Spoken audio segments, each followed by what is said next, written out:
हमारे साथ हैं सीएनआई के बिशप बिशप डीडी बास्के साहब से हम जानना चाहेंगे कि कोरोना के कहर से निपटने के लिए क्या कर रहे हैं, देश की तमाम जनता को क्या संदेश देना चाहते हैं, क्योंकि कुछ तथाकथित लोग डिस्टर्ब भी करना चाहते हैं, उनके लिए प्रभु क्या कह रहे हैं। बहुत बहुत बधाई ओंकारावती में आने के लिए।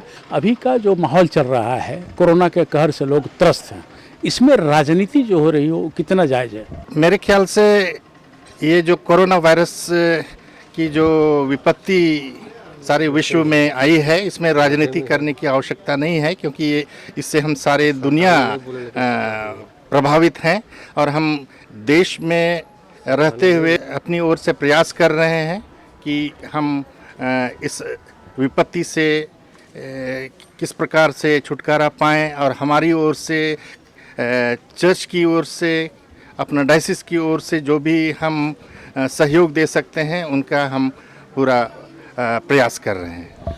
ये जो आपका प्रयास चल रहा है ये पूरी तरह से अभी शहरी इलाका में है, जबकि ग्रामीण क्षेत्र में लोग भूखमरी के कगार पर बैठे हैं। गांव के लिए भी कोई योजना है क्या आपके पास?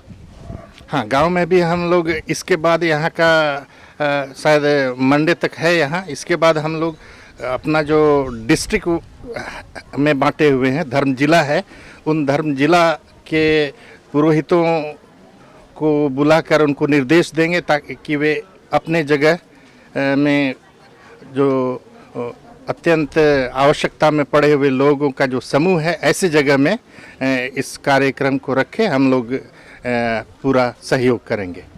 बिशप साहब, सबसे बड़ी बात यह है कि इस समुदाय, खास करके आदिवासी समुदाय को बहुत ज़्यादा तरजीह नहीं मिल पा रहा है और उनको सबसे ज़्यादा किल्लत है। गरीब को तो है ही, जहाँ गरीब फंसे हुए हैं, लेकिन आदिवासी गांव में भी स्थितियां खराब बनी हुई। हाँ, ये बात तो सही है कि गांव में पहले से ही स्थिति खराब है। गांव के रहने वाले लोगों पर विशेष ध्यान नहीं दिया जाता रहा है, लेकिन इस समय जैसी विपत्ति है, अभी सबको ध्यान देने की आवश्यकता है, क्योंकि वो नीचे तबके के लोग हैं, गांव देहात में हैं, मजदूरी करते हैं और प्रतिदिन का भोजन के लिए उनको अत्यंत परिश्रम करना पड़ता है और उनको सबसे ज़्यादा इससे तकलीफ हो रही है। तो विशेष ध्यान हम लोगों का उधर ही जाना चाहिए। कहा जाता है कि ईसाई समुदाय स्वास्थ्य और शिक्षा पर सबसे ज़्यादा ध्यान देता है। वर्तमान स्थिति जो बनी हुई है, एक खास लोग जो चेक करने जा रहे हैं, उन पर, पूरे हिंदुस्तान की बात मैं बता रहा हूँ, उनके साथ बदसलूकी हो रही है, चाहे वो स्वास्थ्य विभाग के कर्मचारी हों या सफाई कर्मचारी हों। उनके लिए आज चूँकि गुड फ्राइडे है, इसको अच्छा फ्राइडे माना जाता है, उनके लिए भी और तमाम लोगों के लिए एक संदेश के रूप में क्या बताएंगे आप?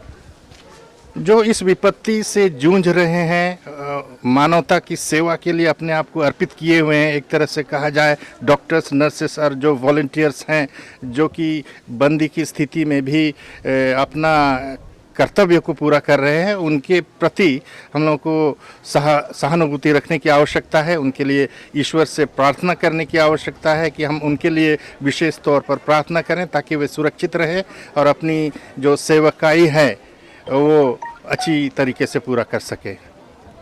आज गुड फ्राइडे है, बताया जाता है कि एक विशेष पूजा होती है, एक विशेष आराधना होती है, एक विशेष प्रार्थना होती है। तो आज आपने उस प्रार्थना में क्या कहा? आज गुड फ्राइडे जो कि यीशु के बलिदान देने, क्रूस पर स्वेच्छा से अपने आप को मानव जाति के लिए अर्पित करने के दिन के रूप में स्मरण करते हैं, ताकि संसार के लोगों की बुराइयों को दूर कर सके और वह निर्दोष बलिदान दिए।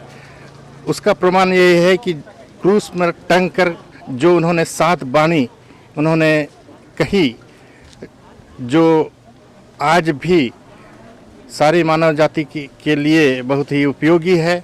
उसमें प्रेम, क्षमा और बलिदान और सुरक्षा आदि बहुत सारी बातें, मूल बातें प्रकट की गई हैं, जिससे आज हम प्रेरणा पा सकते हैं।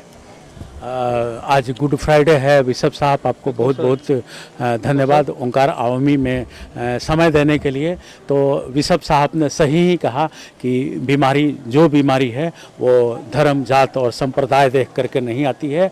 अभी सबको लॉकडाउन में रहने की ज़रूरत है। लॉकडाउन में रहें और देश ही नहीं पूरे विश्व को मदद करें लॉकडाउन में रह करके। कैमरामैन दीपक के साथ मैं संजय समर, रांची।